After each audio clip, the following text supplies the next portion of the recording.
Okay, so it is winter season in Hawaii, which means that it is 81 degrees instead of like 89. So it's kind of cool, but I am reading Christmas books not by the fire, but next to my fan to try to keep cool.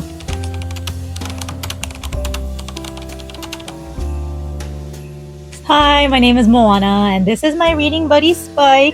And I'm a reading and writing lover who disliked English class as both a student and a teacher. And I am now documenting my journey of rediscovering my love for words. Whenever I think of Christmas or holiday novels, I always think of romances and cozy family stories like the ones that you would see in Hallmark movies. So this year, I've been on a mission to try to find Christmas books in all different genres, and I recently discovered that there are surprisingly a lot of Christmas murder mysteries. Do you remember the board game, book series, and movie called Clue? It was the one where you needed to solve murders with clues, and in the end, the solution would be something like it was Mrs. Peacock in the library with the candlestick. I used to love reading those books, and I still clearly remember spending hours at Borders Books and Music reading through all of them.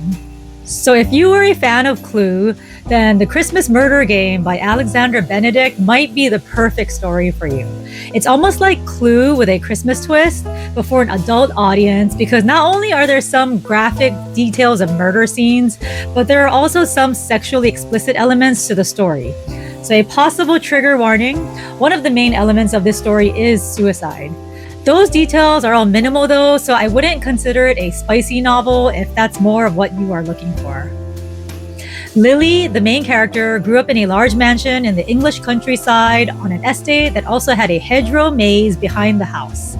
One day as a child, she finds the dead body of her mother in the maze, and it appears that she has committed suicide.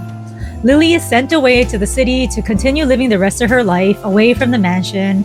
And of course, this was a traumatic event for her that has greatly impacted who she has become as an adult. The book begins with her seeming kind of like an antisocial person, preferring to keep to herself and her own form of art as a vintage corset/dressmaker. She receives a letter where she is summoned back to the family mansion by her aunt, who is now newly deceased. Every year, there is a game that takes place at the mansion, and it is played by all of Lily's cousins, where they are all supposed to solve puzzles and riddles to find their Christmas presents. Lily is supposed to be part of the celebrations, but she has not been back to the mansion even once since she left as a young girl due to the traumatic memories associated with the home. This time, she does decide to go back because in the invitation letter, Lily's aunt explains that this year, the winner of the game will earn ownership of the estate. This is something that Lily has no interest in, but her aunt also tells her that the details of her mother's death will also be revealed, which does lead Lily to begrudgingly return to the house and play the game with her cousins. As they all play, many family secrets are revealed, and several people are also murdered in the process. There was a really interesting, unexpected twist in the story, which I really enjoyed. I've been looking for a good book to read that takes place in a large mansion, so this book fulfilled that itch for me. I really enjoyed reading this book and actually wish that somebody would turn this into a movie. I keep thinking about the movie Clue, and I feel like this could easily become a similar cult classic. It's a little campy and it's not blockbuster material, but it could make a great made-for-TV type movie. One of the things that I was surprised about is how woke this book seemed. I normally hate using that term because it seems like it's taken on a negative connotation for a lot of people lately, but I actually found it refreshing that there was diversity in the relationships of the characters, which gave it much more of a modern vibe.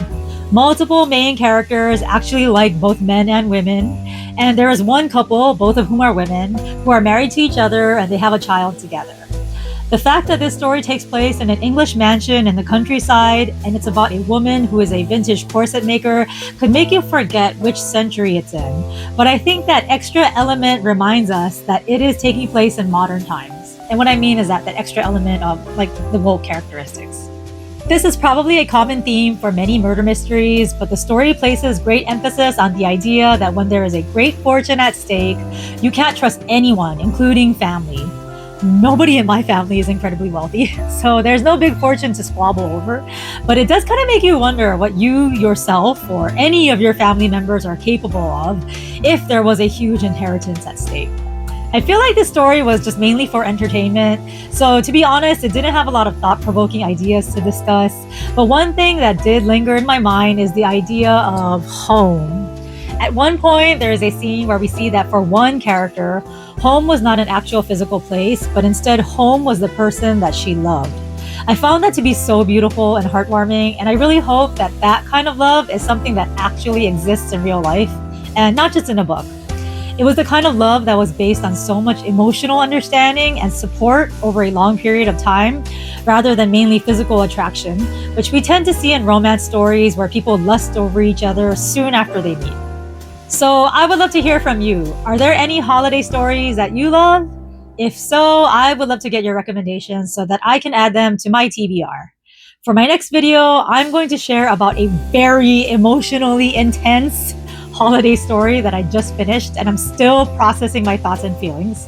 And to be honest, I'm not even sure if I'm glad that I read it with the way that it seemed to wreak havoc on my emotions, but we'll talk about that next time.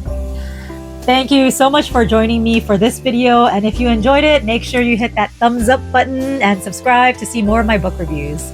Until next time, happy reading and see you soon. Bye! Spiky wants to say, Merry Christmas, everybody! Merry Christmas!